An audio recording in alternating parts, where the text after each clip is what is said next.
তুমি যুগে যুগে দেখা দাও এ পৃথিবীতে, তুমি যুগে যুগে দেখা দাও এ পৃথিবীতে।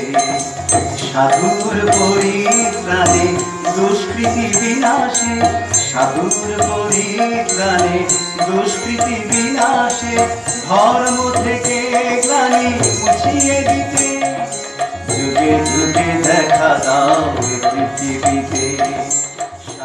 শ্রীরামকৃষ্ণ সেই পূর্ব পরিচিত করে মধ্যাহ্নে সেবার পর ভক্ত সঙ্গে বসিয়া আছেন। আজ 25শে ফেব্রুয়ারি 1883 খ্রিস্টাব্দ, রবিবার 14ই ফাল্গুন, কৃষ্ণা তৃতীয়া। আর সেই দিনের বর্ণনার প্রসঙ্গে তিনি লিখেছিলেন, আমরা শুনেছিলাম যে রাখাল, হরিশ, লাটু, হাজরা আজকাল ঠাকুরের পদছায়ায় সর্বদা বাস করিতেছেন। কলিকাতা হইতে রাম, কেদার, নিত্যগোপাল মাস্টার প্রভৃতি ভক্তেরা আসিয়াছেন, আর চৌধুরী আসিয়াছেন। এদের মাঝখানে শ্রীরামকৃষ্ণ যখন ধর্ম প্রসঙ্গ করছিলেন, তখন তিনি বিভিন্ন প্রসঙ্গ স্বাভাবিকভাবেই যেমন করে থাকেন সেরকম চমৎকারভাবে পরিবেশন করছিলেন। আমরা যেখানটা অবধি শুনেছিলাম সেখানে লিখেছিলাম যে ওই চৌধুরী বাবু যিনি উপস্থিত ছিলেন, তিনি জিজ্ঞাসা করেছিলেন যে তাঁকে অর্থাৎ ঈশ্বরকে কি রূপে দর্শন করা যায়। শ্রীরামকৃষ্ণ তার উত্তরে বলেছিলেন,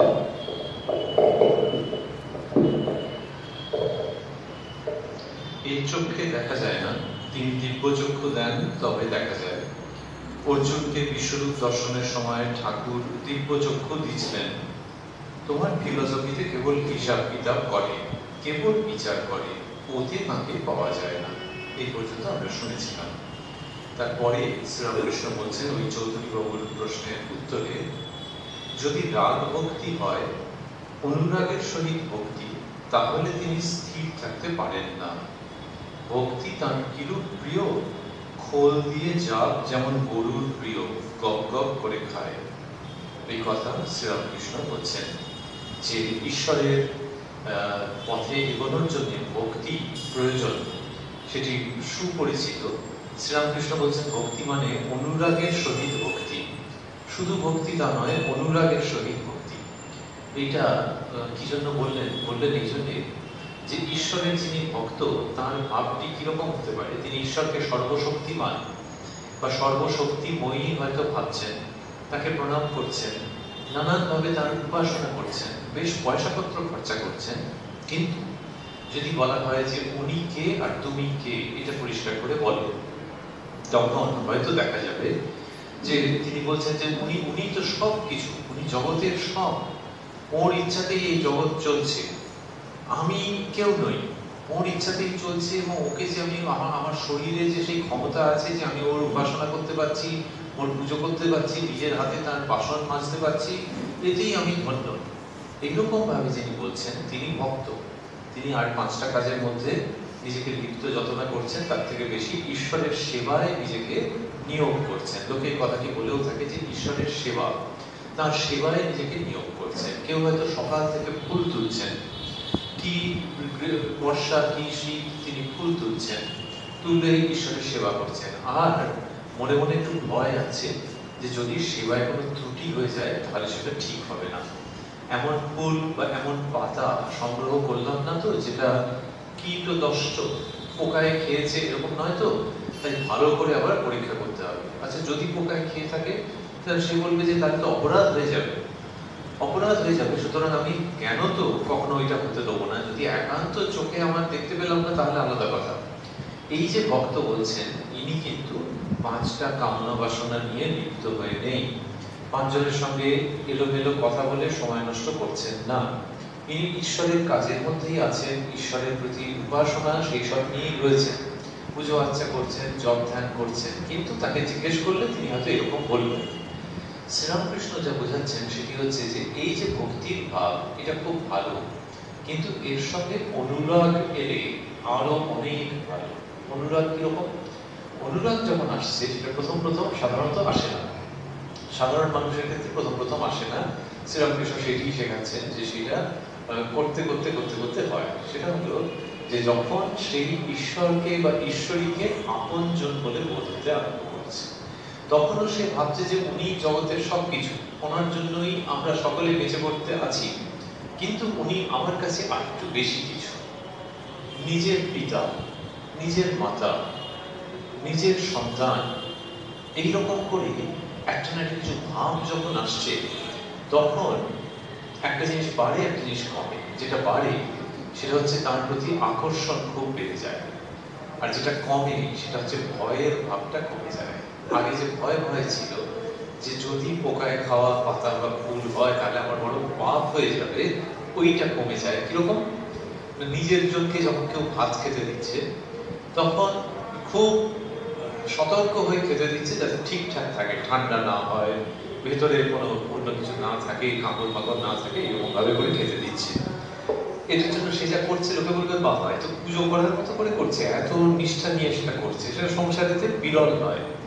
এইবার আমাদের ছোট বয়সে যেটা হতো চালের কাপড় থাকতো, এখন তো কমে গেছে, কিন্তু যদি একজন খেতে গিয়ে দাঁতে কটাং করে একটা কাপড় লাগলো, তাহলে যিনি দিয়েছেন তার খুব কষ্ট হবে, কিন্তু তাই বলে তিনি ভাববেন না যে আমার পাপ হয়ে গেল, এই পাপের আর কোনো নিরসন নেই, একটা বিরাট রাত্রিরে ঘুম চলে গেল, তা নয়।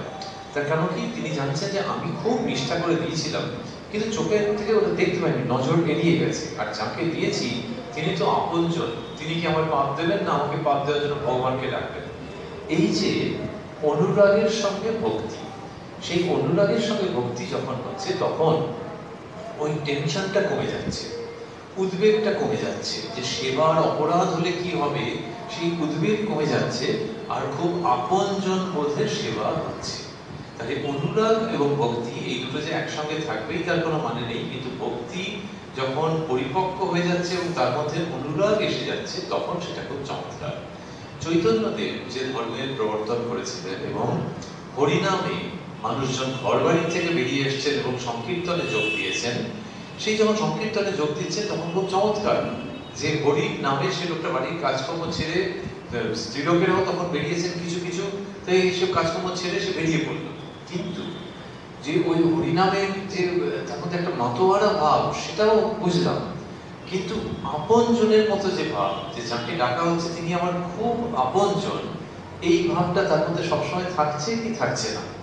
শ্রীরামকৃষ্ণ এসে এই অনুরাগের জায়গাটাকে খুব করে জোর দিয়েছেন যে ঈশ্বরকে তো ডাকবে, তুমি ভালো লোক বলেই এইসব কথা শুনছো, এইসব ভাব ভাবনার মধ্যে আছে, তুমি বাজে লোক হলে এর ধার দিয়েও মারাতে না।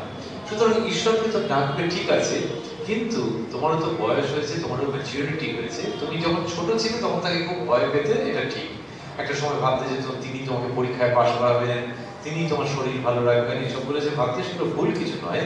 কিন্তু যত তুমি ম্যাচিওর হবে, যত ভেতরের দিক থেকে পরিপক্ক হবে, তত জানবে যে তাকে আপনজন বলে ভাবতে ইচ্ছে করবে। সেটা যে বয়স বৃদ্ধির সঙ্গে সঙ্গে হতে হবে তার কোনো মানে নেই, কারণ ছোট বয়সেই ঈশ্বরকে আপনজন মধুসূদন দাদা বলে মনে হতে পারে, কিন্তু ছোট বয়সে হোক বেশি বয়সে হোক, সেই ব্যক্তি মনের দিক থেকে ম্যাচিওর, যে কিনা ঈশ্বরকে শুধু ভক্তি করে না, তাকে ভালোবাসে। এই ভালো যখন বাসছে তখন আবার সব অন্যরকম ব্যাপার স্যাপার হয়। যখন শ্রীরামকৃষ্ণ চোখ বুঝেছেন, তখন এরা সব সন্ন্যাসী যুবক তারা গিয়ে বরানগরে একটা আস্তানা, লোকে বলতো ভূতের বাড়ি, কম পয়সা ভাড়া খুব কম, সেখানে তারা জড়ো হয়েছে, হয়ে সেখানে ঠাকুর শ্রীরামকৃষ্ণের একটি পট রেখেছেন, সেই পটকে নিয়ে পুজো হচ্ছে, এবং সেইখানে তাদের ওই জমজমাট সন্ন্যাস জীবন, যেখানে প্রচুর আনন্দ আছে আর একেবারেই পয়সা কড়ি নেই, সেই যে দারিদ্র মিশ্রিত অনাবিল আধ্যাত্মিক আনন্দপূর্ণ জীবন, সেইখানে শ্রীরামকৃষ্ণের যে সেবা হচ্ছে সে অদ্ভুত ব্যাপার। কেন না, তাকে তো আর একবারে পোলাও তরকারি পরমান্ন দুবেলা দিচ্ছেন তা তো নয়, নিজেদেরই খাবার সংস্থান প্রায় নেই বললেই চলে। ওই আশেপাশের জায়গা থেকে যেগুলোতে গলা কুটবে না, যেগুলোতে পেট খারাপ হবে না, সেই রকম সব জিনিস সব কেটে কুটে আনছেন, বাগান থেকে আনছেন, এনে সেগুলো দিয়ে কোনো রকম ভাবে তারা জীবন ধারণ করছেন, খাওয়া দাওয়া করে কোনো রকম ভাবে বেঁচে আছে না, তার মধ্যে শ্রীরামকৃষ্ণের পুজো হচ্ছে। তাহলে শ্রীরামকৃষ্ণকে কি কবাটি পায়েস নিবেদন করছেন, সেটা কোনো প্রশ্নই নেই। সামান্য যা নিজেরা খেতে পাচ্ছেন তারই অগ্রভাগ তাকে নিবেদন করছেন। এই যে শ্রীরামকৃষ্ণকে নিয়ে তারা রয়েছেন, কেন রয়েছেন? তাদের ধারণা যে তাদের পুজোর মধ্যে দিয়ে, তাদের উপাসনার মধ্যে দিয়ে, তাদের প্রার্থনার মধ্যে দিয়ে ঠাকুর জীবন্তভাবে অবস্থান করছেন। বাড়ির লোকেরা বলছে যে কি পাগলামি হচ্ছে, তিনি চলে গেছেন, এবার তোমরাও গৃহে এসে থাকো, ভালো মানুষের মতো থাকো, ভালো জীবন যাপন করো। ওখানে গিয়ে ওই রকম ভিখারির মতো কি সন্ন্যাসীর জীবনের মাথা খারাপ হয়ে গেল নাকি? পাড়ার লোকেরা তারা বিশ্বাস করে না যে কতগুলো যুবক ছেলে একত্র হয়েছে, কি কারণে একটা বাড়িতে আছে কে জানে। এইরকম যে অবস্থার মধ্যে দিয়ে তাদের চলছে, সেখানে তাদের গভীর বিশ্বাস যে এইভাবে চলতে পারতো না যদি না ছবিতে যিনি আছেন তিনি জীবন্ত থাকতেন। এই শ্রীরামকৃষ্ণকে জীবন্ত ভেবে তার সেবা করছেন। এবং সকালবেলায় উঠে তিনি ওই দাঁতন করতেন যেভাবে, সেটাও একটা ব্যবস্থা করে রাখা। যেহেতু কয়েক মাস আগে তিনি চোখ বুঝেছেন, তা তিনি যেরকম যেরকম ভাবে থাকতেন আর আমরা যেরকম ভাবে তার সেবা করতাম সেরকম ভাবেই তাকে করব, এই ভাব নিয়ে বড়নগর মঠে সেবা করছেন। এইবার রাত্রির বেলায় যখন গুমট গরম, তখন নিজেদের ঘুম হচ্ছে না, সেই সময় ওই সন্ন্যাসী যিনি কিনা ঠাকুরের পুজো করছেন, শশী মহারাজ, পরবর্তীকালের নাম স্বামী রামকৃষ্ণানন্দ, তিনি উঠে তাড়াতাড়ি করে ঠাকুরের ওখানে গিয়ে তাকে হাওয়া করতে আরম্ভ করছেন। যে ও ভুলে গেছিলাম, আমাদের গরম করছে মানে তারও তো গরম করছে, তাহলে সেই যে তাকে শয়ান টয়ান দিয়ে চলে এসেছি, আমার কাজ হয়ে গেল। তাহলে শাস্ত্রীয় দিক থেকে দেখতে গেলে হ্যাঁ কাজ হয়ে গেল। তুমি ঠাকুরের শয়ান দিয়েছো রাত্রে, আবার কি, আবার সকালবেলা তাকে তুলবে, তার মুখ ধুইয়ে দেবে, তত কাজ তো হয়ে গেছে। এরা বলছে না, আমার যখন গরম করছে তাহলে তো তারও গরম করছে, তখন গিয়ে তাড়াতাড়ি করে আবার ঠাকুরকে বাতাস করতে আরম্ভ করছেন। এই যেটা, এটা হচ্ছে ভক্তি আর তার সঙ্গে অনুরাগ। আরো মর্মস্পর্শী ঘটনা হচ্ছে যে শ্মশানে যখন শেষকৃত্য হলো, তারপরে শ্রীরামকৃষ্ণের যে অস্থি চূর্ণ, সেই অস্থি চূর্ণ রাখা রয়েছে একটি পাত্রে। এবার সেই অস্থি চূর্ণ কোথায় থাকবে, কোথায় থাকবে? একজন বললেন আমার এখানেই সবটা থাকুক। আবার শ্রীরামকৃষ্ণের সন্ন্যাসী সন্তানদের মনে হচ্ছে যে না, ওর কাছে থাকুক, উনি খুব বড় ভক্ত, কিন্তু আমাদের কাছে থাকবে না, এই দেহাবশেষ। তারপরে ঠিক হলো যে না, ওই যেটি রয়েছে সেটি দুভাগ করা হবে, একটি ঠাকুরের এই সন্তানদের কাছে থাকবে আর একটি ওই ভক্ত মানুষটির কাছে থাকবে, খুব প্রণম্য ভক্ত তিনি।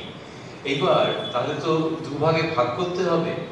যখন সেটি ভাগ করা হচ্ছে এবং একটা পাত্র থেকে আরেকটা পাত্রে ঢালা হচ্ছে দেহাবশেষ, অস্থিচূর্ণ, তখন এই যিনি ঠাকুরের সেবার ভার নিয়ে ছিলেন শশী মহারাজ স্বামী রামকৃষ্ণানন্দজি চিৎকার করে উঠছেন। যখন ওইরকম ভাগ করা হচ্ছে তখন বলছেন, ওগো আমাদের ঠাকুরের বড় লাগছে। তিনি এই কথা বলছেন, এই যে জীবন্ত ভাবে তাকে দেখছেন, এটা কি? এটা শুধু ভক্তি নয়, এ শুধু ভক্তি নয়, তার সঙ্গে অনুরাগ, এমন অনুরাগ যে লোকে সংসার জীবনেরও অনুরাগ দেখেনি। সেই অনুরাগের কথা শুনলে বহু মানুষের চোখে জল আসে। এইরকম অনুরাগ ঈশ্বরের প্রতি, জীবন্ত ঈশ্বর শ্রীরামকৃষ্ণ যিনি এই লৌকিক দেহটা ছেড়ে দিয়েছেন, অগ্নিতে সমর্পিত হয়েছে, সেই তার প্রতি এত ভক্তি এবং এত অনুরাগ যে তার থেকে ওই রকম ভাবে ভেতরের চিৎকার, ভেতরের কান্না বাইরে চলে আসছে। শ্রীরামকৃষ্ণ এই ধারাটিকে খুব করে উৎসাহিত করেছেন। এ কি ভারতবর্ষে ছিল না? ছিল। না হলে মীরাবাই যা করছেন সেটা কি? সে তো অনুরাগের সঙ্গে ভক্তি। আরো কত কত জায়গায় রয়েছে, সুরদাস যখন করছেন, আরো কত বাউল ফকির যখন করছেন, কিন্তু শুদ্ধতম রূপে অনুরাগ এবং ভক্তি, যে তোমাকে ছাড়া আর কিছু চাই না এই জগৎ সংসারে, আবার তোমাকে ভক্তিও করি। আমার বন্ধুর প্রতি অনুরাগ থাকতে পারে, কিন্তু বন্ধুকে ভক্তি করি না। বন্ধুর প্রতি অনুরাগ, যে কাঁধে হাত দিয়ে গল্প করতে করতে গেলাম, একটু সিরিয়াস কথাও বললাম, হালকা ইয়ার্কিও মারলাম, তার মানে তাকে ভক্তি করছি না, তার প্রতি অনুরাগ আছে। কিন্তু যাকে ভক্তি করছি, যার সঙ্গে কথাবার্তার মধ্যে আমি সংযত আছি, যে আমার এখন তোমার জায়গায় যেতে আমার কোটি মাইল দূরত্ব আছে, তোমাকে আমি ভক্তি করছি, কিন্তু আমার তার সঙ্গে তোমাকে ভালোবাসছি, এই দুটো একসঙ্গে মিলতে চায় না। কিন্তু যিনি মেলাতে পারেন, শ্রীরামকৃষ্ণ বলছেন যে তিনি খুব উঁচু দরের ভক্ত, যিনি কিনা ভক্তিও করছেন আবার ভালোবাসছেন। যেমন ওই বাবাকে কি মাকে, যে বাবা কি মা সে তো প্রণম্য, লোকে বলে যে ঈশ্বরের মতো, আবার বাবাকে মার গলা জড়িয়ে ধরে আদরও করছে, তার সঙ্গে তাকে বিরক্ত করছে, সে বুঝে ছাড় ছাড় আর বিরক্ত করিস না। তাহলে এই যে আপন জনের মতো তাকে উত্তপ্ত করছে, আবার তাকে ভক্তিও করছে। এইটা যদি ঈশ্বরের সঙ্গে হয় যে তাকে প্রণাম করব, তার সামনে একেবারে সাষ্টাঙ্গ হয়ে প্রণাম করব, আর তাকে খুব ভালোবাসবো। শ্রী শ্রী মা তাকে যখন নিবেদিতা দেখছেন তখন বলছেন, একজনকে চিঠিতে লিখেছিলেন যে আমার মতে তিনি বর্তমান পৃথিবীর সবচেয়ে মহৎ নারী, she is the greatest woman in the world today. এটা একটা চিঠিতে লিখছেন নিবেদিতা। মাকে ভক্তি করছেন যে কিভাবে সে ভাবা যায় না। মাতা ঠাকুরানী এরকম বলতেন। মা বিদ্যালয়ে আসলেন মানে একেবারে হাতে বীণা নিয়ে দেবী সরস্বতী যদি আবির্ভূত হতেন তাহলে যেরকম আনন্দ হতো, বোধহয় তার থেকেও বেশি আনন্দ করছেন নিবেদিতা। তার মানে শ্রী শ্রী মাকে সাক্ষাৎ ভগবতী রূপে তিনি দেখছেন। কিন্তু যখন মায়ের বাড়িতে যাচ্ছেন, মায়ের বাড়ি বললে একরকম বোঝায়, তখন তো মানে খুবই অর্ডিনারি অবস্থা। সে বুঝতেই পারা যায় যে দেওয়ালে ড্যাম্প ফ্যাম্প হয়ে একেবারে সাংঘাতিক। আমরা এখানে যারা আছি, আমাদের কাউকে যদি পয়সা দিয়ে বলা হয় যে ওই বাড়িতে গিয়ে ওরকম একটা বাড়িতে গিয়ে আপনি থাকুন, তো আমরা এক রাত্রিও বোধহয় থাকতে পারবো না। সেই রকম মায়ের বাড়ি অতি সাধারণ। তো সেখানে নিবেদিতা গেছেন, গিয়ে দেখছেন যে একটা আলো জ্বালা রয়েছে। আলো মানে তো আর বৃষ্টিপাত নয়, অন্য যার সঙ্গে থাকতো। আর মা সেখানে রয়েছেন, কতদিনই গেছেন, কিন্তু তার মনে হচ্ছে যে মায়ের চোখে লেগে কষ্ট হবে, আলোটা যতটা জোর আছে। সেই জন্য একটা কাগজ দিয়ে সন্তর্পণে আলোটাকে আড়াল করে রাখছেন, যাতে ঘরে আলো হয় কিন্তু মায়ের চোখে না লাগে। একটা চিঠিতে লিখছেন যে মাকে কত কিছু দিতে আমার স্বাদ হয়, একটা নরম বালিশ, জিনিসপত্র রাখার একটা তাক, এরকম আরো কত কিছু। তো যে মা সারদাকে তিনি জগৎ জননী রূপে দেখছেন কোনো সন্দেহ নেই, সেই তিনি মায়ের চোখে যাতে আলো না লাগে তার জন্য ব্যস্ত হচ্ছেন কেন? তো জগৎ জননীর চোখে যদি আলো লাগে, এই তো তুমি বলছো জগৎ জননী, তার মানে তিনি আমাদের সবাইকে চালাচ্ছেন, তাহলে আবার তার চোখে আলো লেগে কষ্ট হবে, এইসব তুমি ভাবছো কেন? এটা হচ্ছে ভক্তির সঙ্গে অনুরাগ যখন মিশে যাচ্ছে, তখন এটা হচ্ছে ওই নিজের মায়ের মধ্যে যদি কেউ পরমেশ্বরীকে দর্শন করেন, তাহলে যেটা হবে এইটা সেই রকম। তো ওই অদ্ভুত একটা সম্পর্ক যে আমি তাকে ভক্তি করছি, আবার আমি তাকে দুহাতে করে বাঁচাচ্ছি, দুহাতে করে আগলে রেখেছি। এইটা যখন ঈশ্বরের সঙ্গে হবে, শ্রীরামকৃষ্ণ শেখাচ্ছেন। এবং আমরা যে তারিখে আছি 25শে ফেব্রুয়ারি 1883, সেদিনকে প্রসঙ্গ আসছে যে এইটা ঈশ্বরের খুব প্রিয়, যে ও ভক্ত ভাববে যে সে আমাকে বাঁচাচ্ছে, সে আমার পুরো যত্ন নিচ্ছে। গরমকালে আমার কষ্ট হবে বলে ভক্ত উঠে এসেছে, এসে আমার মাথায় হাওয়া করছে, অথচ অন্য লোকের কাছে বলে যে আমি এই জগৎকে চালাই। এই ভক্ত ঈশ্বরের খুব প্রিয়। আর শ্রীরামকৃষ্ণ যে উদাহরণ দিচ্ছেন, সে আগামী কত হাজার বছরের মধ্যে আর এরকম উদাহরণ আসবে কিনা আমরা জানি না। তিনি বলছেন ভক্তি তার কিরূপ প্রিয়, খোল দিয়ে জাপ যেমন পশুর প্রিয়, গপ গপ করে খায়। তো খোল দিয়ে জাপ, তো জাপ দেওয়া হচ্ছে, তার সাথে খোল যদি তার সাথে থাকে না, ও যা খাবে তোমার দেখতেও ভালো লাগবে। তারপরে একটুখানি ওর সঙ্গে কিছু সস দেওয়া আছে আর কি, তো মানুষ সিঙ্গারা খাবে, আর যদি সস দিয়ে দাও না, ওরে বাবা। তো সেই রকম ভঙ্গি বলবার, তো বলছে যে খোল দিয়ে জাপ যেমন গরুর প্রিয়, ঈশ্বরের যে প্রিয় ভক্ত, তার প্রসঙ্গ আনতে একবার উনি গোয়ালে ঢুকে এসে সাংঘাতিক কাণ্ড করছেন। তো এই শ্রীরামকৃষ্ণের ভঙ্গি, যে যিনি কিনা এতটা ডাউন টু আর্থ, যে প্রসঙ্গটাকে বলছেন সেটাকে খুব সকলের কাছে একবারে হৃদয়ঙ্গম করবার জন্য যেরকম দরকার সেরকম বলছেন, খোল দিয়ে যাও। তার মানে শুধু একটা নয়, তার সঙ্গে আরেকটা। তেমনি শুধু ভক্তি নয়, তার সঙ্গে একটা সস আছে, এবং সেটা অনুরাগ। এইটি যখন থাকবে তখন ঈশ্বর গম করে খাবেন, অর্থাৎ সেই ভক্তকে খুব আপন করে নেবেন। এই কথা বলছেন রাগ ভক্তি, শুদ্ধা ভক্তি, অহেতুকী ভক্তি, যেমন প্রহ্লাদের। এই যে প্রহ্লাদের ভক্তি, ওই যে আমরা ভাবছিলাম যে বয়সটা ফ্যাক্টর নয়, বা যার এটা হয়েছে তার বুঝতে হবে ভেতরে ভেতরে আধ্যাত্মিক ভাবে সে খুব পরিপক্ক হয়ে গেছে, ম্যাচিওর্ড হয়ে গেছে। তো শ্রীরামকৃষ্ণ প্রহ্লাদের কথা বললেন, তার ভক্তির উল্লেখ করলেন কি প্রসঙ্গে? রাগ ভক্তি, শুদ্ধা ভক্তি, অহেতুকী ভক্তি। পুরো কথামৃত জুড়ে এই অহেতুকী ভক্তির জয়গান রয়েছে, যে কোনো কারণ নেই কিন্তু ভালোবাসছে। এইটা শ্রীরামকৃষ্ণ খুব জয়গান করেছেন কি জন্যে? ভক্তদের কাছে বলছেন, আমরা শুনছি তিনি তার নিজের ঘরে বসে কথা বলছেন এবং সেখানে কত লোকজন সব গেছেন, ভক্ত মানুষজন রয়েছেন। তো ভক্তদের কাছে বলছেন কেন? বলছেন এই জন্যে যে এরকম অবস্থা হয় যে ঈশ্বরকে প্রথম প্রথম তুমি শরীর খারাপের জন্যে, সামাজিক স্থিতিশীলতার জন্যে, আরো কত রকম কারণে তুমি যে ডাকছো, সে ডাকাটা মন্দ নয়। কত লোক কত রকম উল্টো পাল্টা করে, সেখানে তুমি ঈশ্বরকে ডেকেছো, এটা মন্দ নয়। কিন্তু যখন তুমি আরো এগুবে তখন দেখবে ক্রমশ আর তোমার কোনো কারণের জন্য ডাকতে ইচ্ছে করবে না, এমনি এমনি তাকে ডাকতে ইচ্ছে করবে। এইটা বলে বুঝতে হবে তুমি অনেক দূর এগিয়ে গেছো।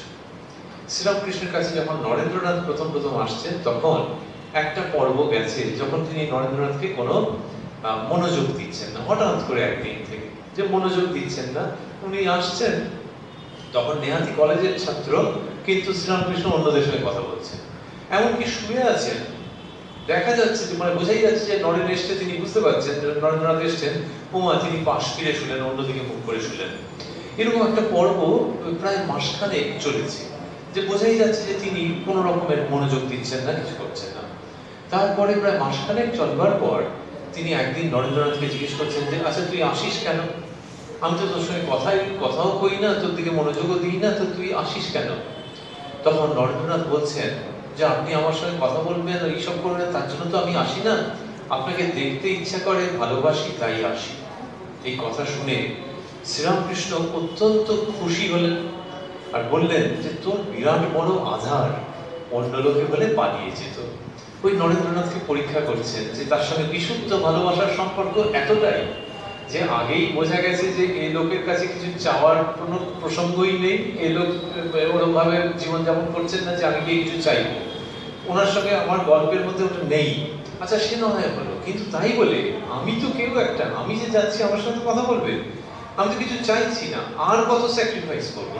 কিন্তু এই যে কিছু ওই স্যাক্রিফাইসের বাকি আছে, যে আমার সঙ্গে কথা বলছে, আমি কিছু চাইছি না বটে, কিন্তু ঘরে 11টা লোক থাকলে আমার সঙ্গে কথা বলবেন, বাকি 10 জনের সঙ্গে বলছেন না, এটাও একটা ভেতরে ভেতরে পাওয়া যে আমি কত বড় ভক্ত, যে কিছু চাই না, তো ওই জন্য ওই যে 10টা লোক আছে আমার থেকে বয়সে বড় আছে, ওদেরকে পাত্তা দিচ্ছেন না, আমার সঙ্গে কথা বলছেন, এটাও এক রকমের পাওয়া। এই পাওয়াটাও যাতে না থাকে সেই জন্য শ্রীরামকৃষ্ণ পরীক্ষা করছেন যে তুমি যে কেউ একটা, এটাও ধরো আমি ধর্তব্যের মধ্যে আনছি না, তারপরে তুমি আমার কাছে আসবে তো। তার মানে আমার ঘরের যে আসবাবপত্র গুলো আছে, এটা মিটসেপ আছে, আমার তক্তপোষ আছে, ওরা যেরকম ঘরে আছে ওরকম ভাবেই তুমি ঘরে বসে থাকবে, আমি তো মিটসেপের দিকে তাকিয়ে কথা বলছি না। তো সেরকম ভাবে তুমি আমার সান্নিধ্য, লোকে বলে সান্নিধ্য, তো সেরকম ভাবে তুমি আমার সান্নিধ্য তখনও কি সেটা এনজয় করবে, যে তাকিয়া আর তক্তপোষার মিটসেপের মতনই তুমি একজন? তো নরেন্দ্রনাথ সেরকম একজন হয়েই থাকতে চাইছেন। বলছে যেটা তার তক্তপোষার মিটসেপ যেটা করতে পারবে না, সেটা নরেন্দ্রনাথ বলছেন আপনাকে দেখতে ইচ্ছা করে তাই আসি। সঙ্গে সঙ্গে শ্রীরামকৃষ্ণ যেন তাকে ভিক্টরি স্ট্যান্ডে দাঁড় করিয়ে দিচ্ছেন যে you are the number 1 devotee. অন্য কেউ বলে এটা পারতো না রে, তোর এত বড় আধার। তারপরে বোঝাই যাচ্ছে যে সিনিয়র একটু দুষ্টুমি করছেন আর কি, যে ইচ্ছে করে এরকম করছেন, করে দেখছেন যে ছেলেটা চলে যায় কিনা। কিন্তু এই যে ভালোবাসা, কোনো কারণ তো নেই, পয়সা করি, বাড়ির সুখ সুবিধা কিচ্ছু নেই, এমনকি আমি যে কেউ একটা সেটাও নেই।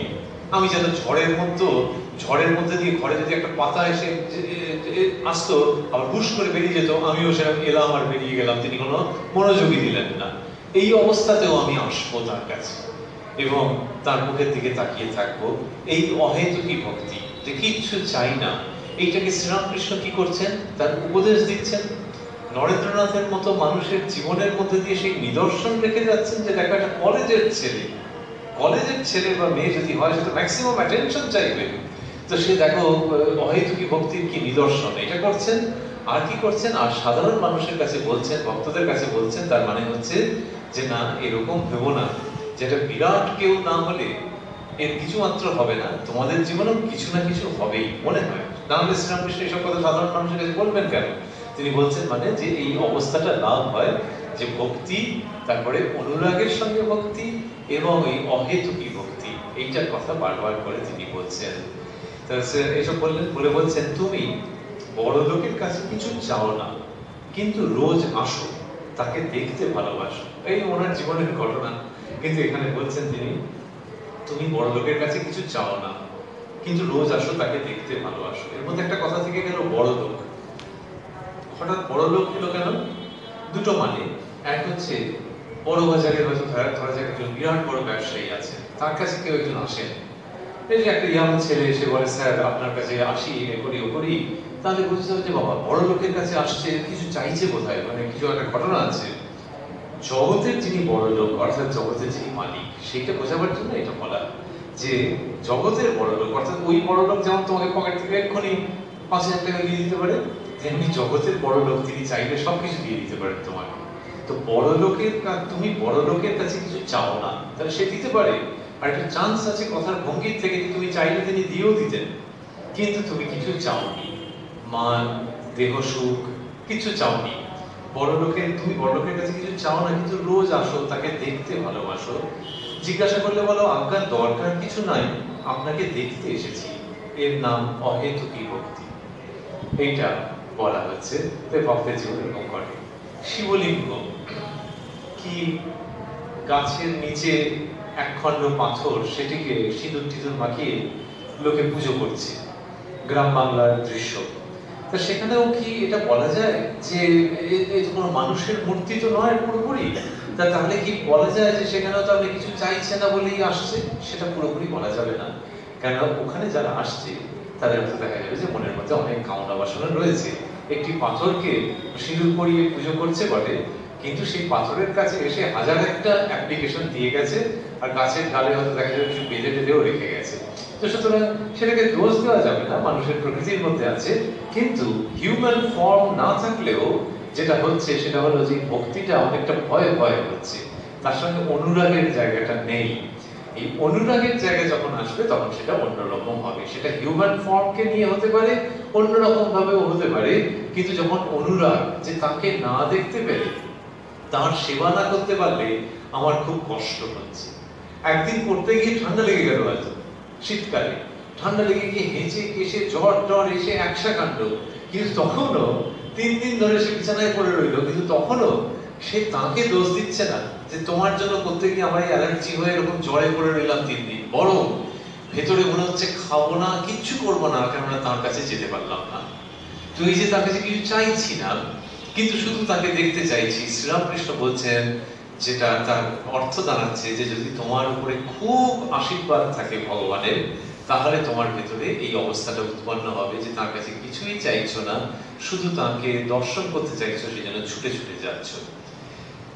এই বলিয়া ঠাকুর গান গাইতেছেন, আমি মুক্তি দিতে কাতর নই, শুদ্ধা ভক্তি দিতে কাতর হই, ইত্যাদি। এই গান শ্রীরামকৃষ্ণের খুব পছন্দের ছিল, যে মানুষ মুক্তি চায়, তো সেখানে বলছেন যে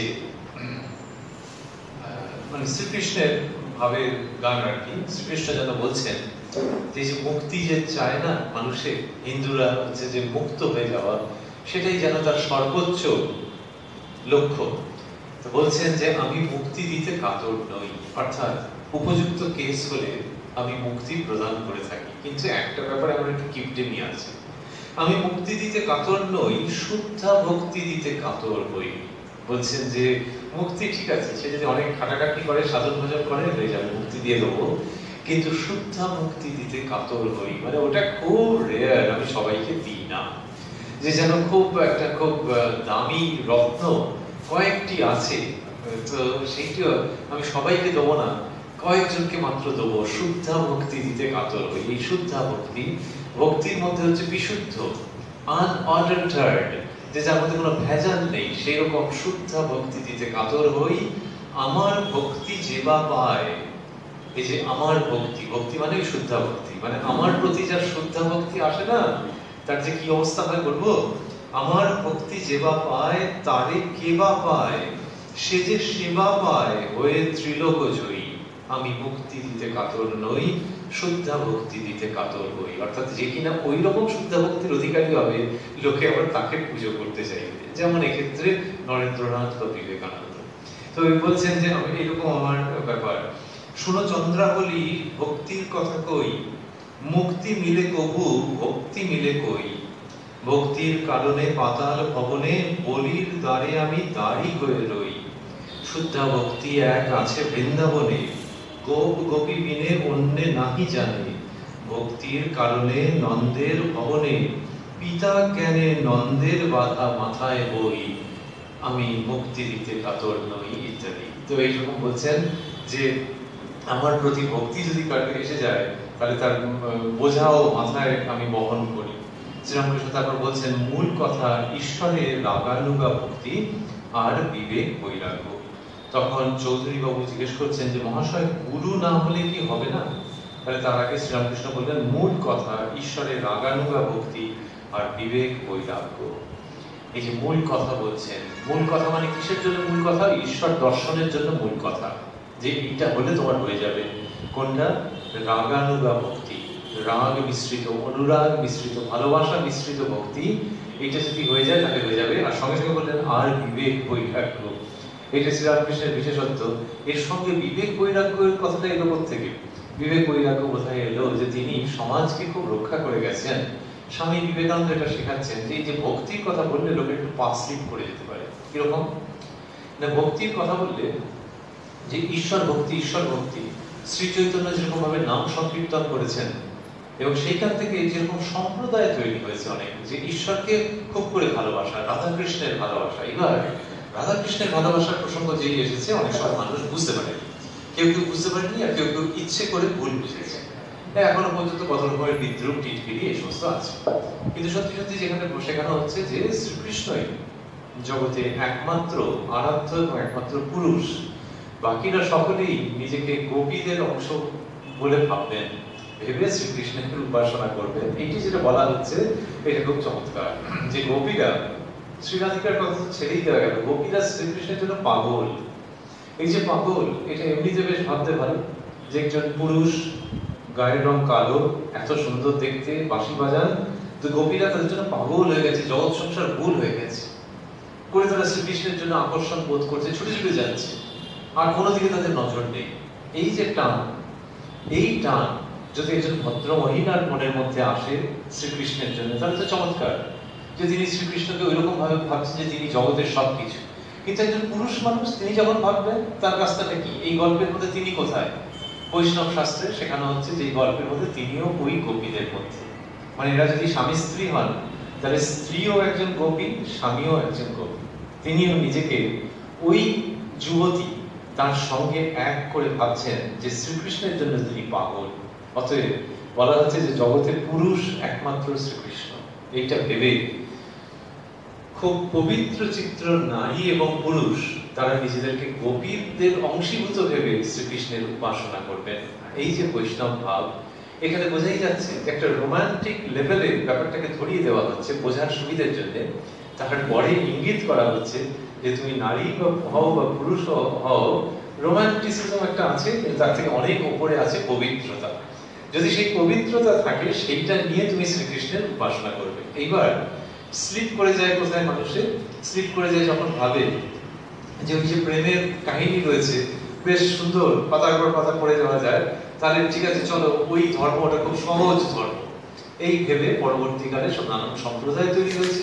কেউ কেউ ভেবেছেন যে একজন সঙ্গী দরকার, তাহলে পুরুষের সঙ্গে একজন নারী সঙ্গী, দুজনে মিলে গলায় কণ্ঠী ইত্যাদি ধারণ করে, তিলক টিলক করে, চন্দন করে শ্রীকৃষ্ণের সাধনা করতে আরম্ভ করলেন এবং একটা অন্ধকার গর্তে পা দিয়ে ফেললেন। যে ধর্মের চর্চা করতে গিয়ে সেখানে চূড়ান্ত সাংসারিক জিনিস ঢুকে গেল, গিয়ে দেখা গেল অচিরেই যে ধর্ম একটা ঘরের কোণের ময়লার মতো পড়ে আছে, জীবন অন্যরকম হয়ে গেছে। বরং এমনি সংসার জীবন ভালো ছিল, তাতে অনেক রেস্ট্রিকশন ছিল, আর এরা ধর্ম ধর্ম করে কি করেছে লোকজন বুঝতেও পারেনি, ভেবেছে যে আচ্ছা ঠিক আছে এরা রেস্ট্রিকশনের বাইরে, এরা নিয়মের বাইরে, এবং তাতে চূড়ান্ত অকল্যাণ দুজনেরই হয়ে গেছে। এইটা যে স্লিপারি রাস্তা, সেই স্লিপারি রাস্তাতে বৈষ্ণব ধর্মের অনেকগুলো দিক চলে গেছে, যেখানে মনে হচ্ছে ও এই ধর্ম তো দুহাত তুলে নৃত্য করলেই হলো, আর শ্রীকৃষ্ণ করে ডাকলেই হলো, চলো একজন পার্টনার নিয়ে বেরিয়ে পড়া যায় এবং এই ধর্মের সাধন করা যায়। এইটা দিয়ে যেমন খুব উচ্চ ভাব তৈরি হতে পারে, তেমনি আবার একেবারে নিম্নগামী হয়ে যেতে পারে জীবন। সেইটা হয়েছেও ভারতবর্ষে, এবং এই বৈষ্ণব ধারণার মধ্যে, বৈষ্ণব ভাবের মধ্যে হয়েছে। যে মানুষে বুঝতে পারেনি এবং কিছু মানুষ ইচ্ছে করে ওটাকে ডিস্টর্ট করেছে। শ্রীরামকৃষ্ণ ওই জায়গায় এসে ওই হুগলি বাঁকুড়ার ভাষায় কথা বলে সাধারণ ভঙ্গিতে কখনো হাসিয়ে কখনো সিরিয়াসলি বলে আবার ব্যাপারটাকে সোজা করে দিয়েছে, ঠিকঠাক জায়গাতে আবার এনে দিয়েছেন, রেস্টোর করে দিচ্ছেন। অনেকে যার জন্য ভাবেন যে শ্রী চৈতন্য যেখানটাতে শেষ করলেন যেন শ্রীরামকৃষ্ণ সেইখানটাকে আবার ধরলেন, ধরে যে জায়গাগুলোকে ট্রিম করবার দরকার ছিল সেগুলোকে ট্রিম করে দিলেন। কিরকম?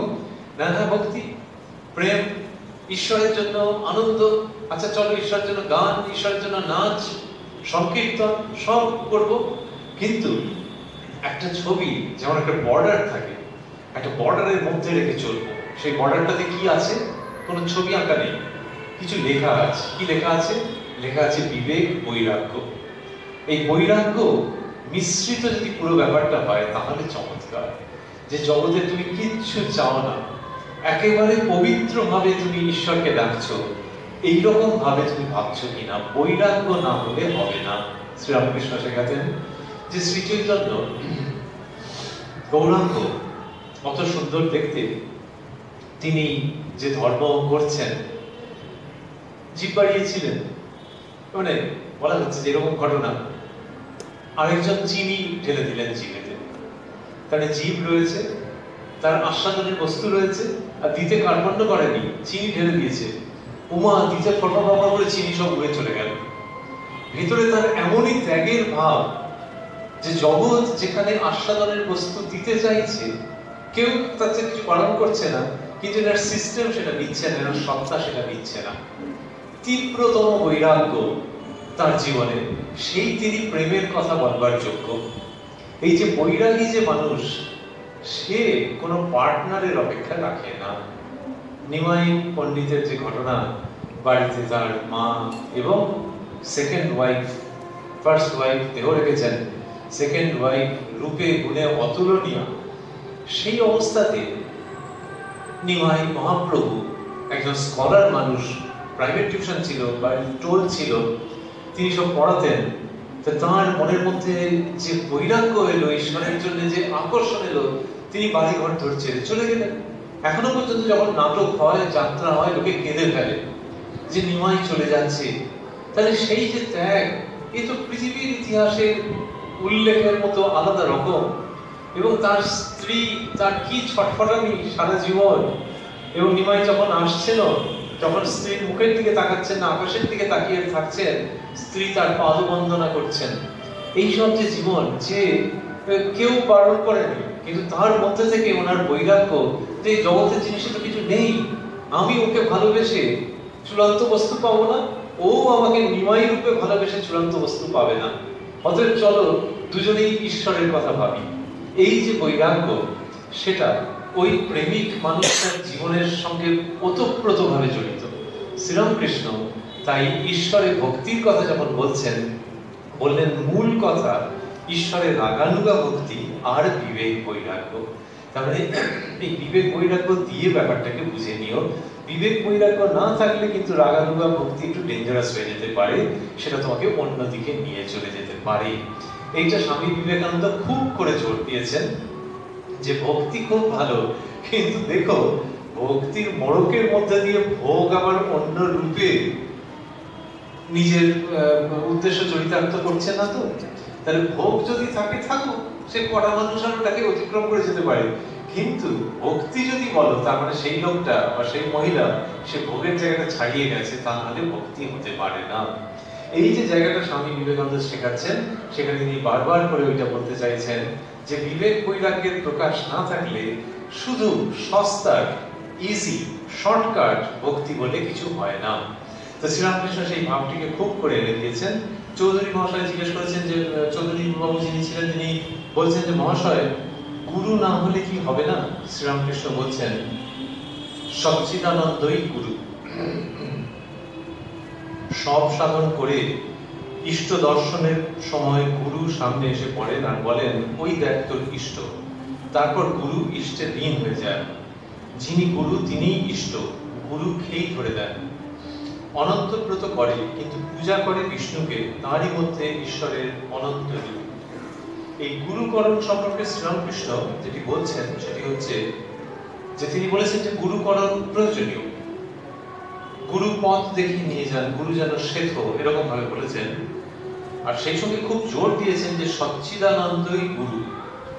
উনি দেখেছেন যে এই মানুষকে গুরু রূপে ভাবা, এইটাতে অনেক গোলমাল হয়ে আছে। যে ওনার বক্তব্য শ্রীরামকৃষ্ণ অন্যত্রও বলেছেন যে সচ্চিদানন্দই গুরু হয়ে আসেন যুগে যুগে।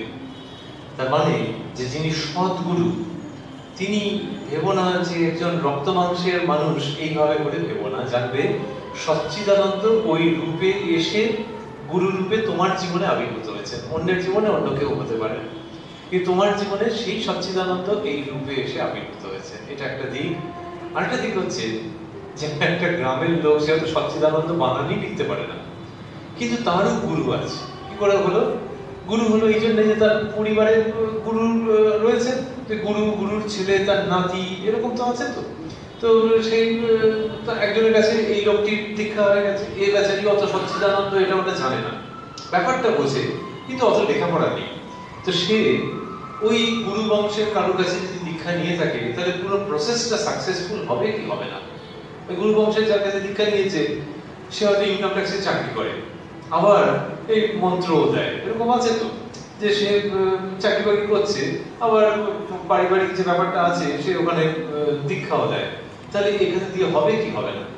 শ্রীরামকৃষ্ণ দেখাচ্ছেন যে যে নিল দীক্ষা, তার দিক থেকে যদি একটু ভাবো তাহলে হবে একটা পদ্ধতিতে। কিরকম না, যিনি যার কাছ থেকে দীক্ষা পেয়েছে যদি ভাবে যে তিনিই সব, ও সচ্চিদানন্দ যদি লিখতে নাও পারে, বানান টানান করতে অত লেখাপড়া জানার লোক যদি নাও হয়, কিন্তু যদি ভাবে যে জগতের যিনি সবকিছু, তিনি এই মানুষটির রূপ ধরে আমাকে ওই মন্ত্র দিয়ে গেছেন, এই মানুষটির রূপ ধরে, এইটা যদি বারবার বারবার সে মনের মধ্যে পড়তে থাকে যে সচ্চিদানন্দই এর রূপ ধরে। কালকে একজন বলে গেল যে উনি ইনকাম ট্যাক্সে চাকরি করেন, তো পারেন, তো সচ্চিদানন্দ সব রকম রূপ ধরতে পারেন, নারীর রূপ ধরতে পারেন, পুরুষের রূপ ধরতে পারেন, তো তিনি নানান রকম পেশার মধ্যেও থাকতে পারেন তার পরিবারের জন্য। কিন্তু আমি অ্যাবসলিউটলি শিওর যে তিনি এই রূপে আমাকে এই জন্মে ধন্য করে দিয়ে গেলেন। এইটা যদি কেউ ভাবে তাহলে তার তত্ত্বর করে উন্নতি হবে। এইটা শ্রীরামকৃষ্ণ বারবার শেখাচ্ছেন। রামানন্দ রায় একজন গুরুর নাম। তো সেই রামানন্দ রায় দীক্ষা দিয়েছেন অনেককে, কেউ কেউ সিরিয়াসলি নিয়েছে, কেউ কেউ ক্যাজুয়ালি নিয়েছে। একজনের দেখা গেল যে দারুণ ধর্ম জগতে তার উন্নতি হয়েছে, সে একেবারে বদলে গেছে।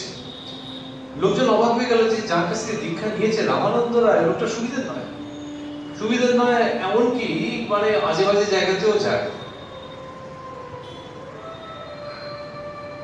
তো যে কিনা যার এত উন্নতি হয়েছে তাকে একজনকে ভরসা করে বলেই ফেললো যে তুমি তো ওনার কাছে দীক্ষা নিয়ে তুমি তো দেখছি একদম বদলে গেছো, কিন্তু কিছু মনে করো না, উনি তো মোটেও সুবিধের লোক নন। একটু রেখে রেখে বলছে, রেখে রেখে বলতে যাকে বলছে সে আরো খোলসা করে বলে দিচ্ছে, ইঙ্গিতপূর্ণ ভাষায় বলছে, যদ্যপি আমার গুরু শনিবাড়ি যায়, তদ্যপি আমার গুরু রামানন্দ রায়। অর্থাৎ ওর ওই গুরুর উপরে ভক্তি, যে তুমি রেখে রেখে বলছো তো, যেটা বলতে পারছো না ওটা আমি বলে দিচ্ছি, কিন্তু তবু জানবে আমার গুরু রামানন্দ রায়। এর মধ্যে যে সমর্পণ রয়েছে, তাহলে রামানন্দ রায় ওখানে যাচ্ছেন, তাহলে তার কি হচ্ছে আমরা জানি না, কিন্তু যে অশিক্ষিত লোকটা ওর মধ্যে সবকিছুকে পেয়েছে এবং ভেবেছে যে আমার সঙ্গে যদি সারা জীবন দেখা নাও হয় তাহলে আমাকে যা দিয়েছেন ওইটা সাধন করে যাব। এইটা যদি কেউ ভাবতে পারে, অন্যভাবে ভাবতে গেলে যে সচ্চিদানন্দকেই তার মধ্যে করে ভাবছে, তার মধ্যে ভাবছে, আমাদের ভাষায় যখন নিয়ে আসছি যে সচ্চিদানন্দই ওই রূপে দিয়ে গেছেন, আর তুমি কি আমাকে ঘাবড়াতে চাইছো আর কি গুজগুজ করছো আমার কাছে, আমি সব জানি, কিন্তু আমি তাকে আমার মন প্রাণ সবকিছু দিয়ে দিয়েছি, দেখি আমাকে কে ঠেকায়। এইটা শ্রীরামকৃষ্ণ আনছেন যে ওই ভাব যদি কারোর মধ্যে থাকে তাহলে তার হয়ে যাবে। এইটা কথার ভিতরের মধ্যে দেখছি বারবার করে আনছেন যে সচ্চিদানন্দই গুরু। তার মানে তোমার যদি গুরু লাভ না হয়ে থাকে তাহলে মনে মনে ওই চিন্তাটা জাগ্রত রেখো যে তোমার জীবনে একজন হাত ধরে নিয়ে যাওয়ার মতো কেউ এলে ভালো। ছটফট করে লাভ নেই, যখন সময় হওয়ার তখন আপনিই হবে। আর যখন হবে তখন সে তিনি যিনিই হন না কেন, তুমি জানবে যে তোমার জীবনে তিনি সচ্চিদানন্দই ওই রূপ ধরে এসেছেন। আর অন্যের জীবনে অন্যরা রয়েছেন, সুতরাং তিনি বহু রূপ ধরে এসেছেন। এক একজনের জীবনে এক একজনের আশার এক একটা রূপে তার আশার ছিল। তোমার জীবনে তিনি ওই রূপে এসে তোমার যা দরকার সেই সব দিয়ে গেছেন। শ্রীরামকৃষ্ণ এটি বলছেন। যখন প্রশ্ন হলো যে মহাশয় গুরু না হলে কি হবে না, তখন এটা বললেন। কেন বললেন? তারা বোঝাই যাচ্ছে যে গুরুর প্রয়োজনীয়তা রয়েছে, কিন্তু এতটাও আবার সহজ নয় যে তুমি গুরুকরণ করলে, একজনকে দীক্ষা নিলে তার মানেই তোমার হয়ে যাবে। এইটাও এর মধ্যে ইঙ্গিত রয়েছে যে গুরু না হলে কি হবে না। তখন বলছেন সচ্চিদানন্দই। তাহলে এই কনসেপ্টের মধ্যে, এই ভাবনার মধ্যে যদি তুমি থাকো তাহলে হবে। অনেকে তো আছে যে কোথাও দীক্ষা নিলেন, তার থেকেই ভাবলেন যে ধর্মজীবনে সবকিছু হয়ে গেছে। এই মানুষ কিন্তু অন্য অনেকের থেকে ভালো। যার এই দীক্ষা টিক্ষা নিয়ে কোনো চিন্তাই নেই, তার থেকে এই মানুষ ভালো। কিন্তু যদি কেউ ভাবেন যে দীক্ষা তিনি পেয়েছেন মানেই সবকিছু হয়ে গেছে, তাহলে তো হবে না। তাহলে তার মধ্যে এই চিন্তা থাকতে হবে যে কি ফরচুন, কি সৌভাগ্য, কি সুকৃতি যে তিনি এরকম একটা রূপ ধরে আমাকে দীক্ষা দিয়েছেন। এই ভাবনা যত আসবে তত ঠিক ঠিক হবে। কিন্তু তুমি যে জিজ্ঞাসা করলে যে গুরু ছাড়া কি হবে না, এই যদি উত্তরে হ্যাঁ বলে দিই যে হ্যাঁ গুরু লাগবে, তার মানে হচ্ছে গুরু পেলে মানেই তোমার সব হয়ে গেল, তা নয়। গুরুর জন্য সন্ধান জাগ্রত রাখো, আর তাকে ওই রকম ভাবে ভাববে যে তোমার জীবনে ওই রূপে সচ্চিদানন্দ তোমার যা দরকার সেটা করে দিয়ে গেছে। অন্য ভক্তদের প্রতি শ্রীরামকৃষ্ণ বলছেন, যদি বলো কোন মূর্তির চিন্তা করব, যে মূর্তি ভালো লাগে তারই ধ্যান করবে, কিন্তু জানবে যে সবই এক। কারোর উপর বিদ্বেষ করতে নাই। শিব, কালী, হরি সবই একেরই ভিন্ন ভিন্ন রূপ। যে এক করেছে সেই ধন্য। এই কথা বললেন তিনি ভক্তদের কাছে, যে যদি বলো কোন মূর্তির ধ্যান করব, কোন মূর্তির চিন্তা করব, যে মূর্তি ভালো লাগে তারই ধ্যান করবে, কিন্তু জানবে যে সবই এক। এইসব যে শ্রীরামকৃষ্ণ বলছেন, এগুলো অদ্ভুত ভাবে বলা, যেন মনে হয় যে গ্রামের কোনো মানুষ, কতক ঠাকুর, তিনি কারোর বাড়িতে এসে আপনজনের মতো করে এই কথাগুলো বলছেন। এই কথাগুলো যে একটা উঁচু বেদিতে বসে কেউ বলছেন সেরকম মনে হয় না, কিন্তু যা আছে তাতে মানুষ বোধহয় সর্বোচ্চ আসনে বসাতে চাইবে এবং চায়ও তাই। যদি বলো কোন মূর্তির চিন্তা করব, তাহলে এই যে দীক্ষা, গুরুকরণ এসব প্রসঙ্গ এসছে, তো তারা বলছেন যে যদি বলো কোন মূর্তির চিন্তা করব,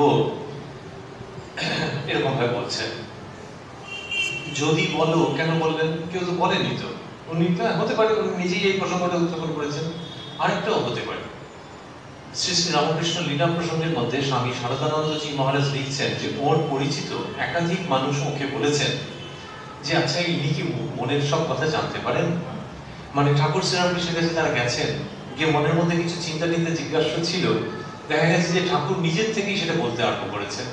এবং শারদানন্দজি, তখন তার নাম শরৎ, তার কাছে যারা বলে গেছেন যে আমার মনের মধ্যে যেটা ছিল ইনি বুঝতে পারেন নাকি? যে শারদানন্দজি লিখছেন যে এরকম একাধিক জন এরকম বলে গেছেন তার কাছে যে ইনি কি মনের কথা ধরতে পারেন।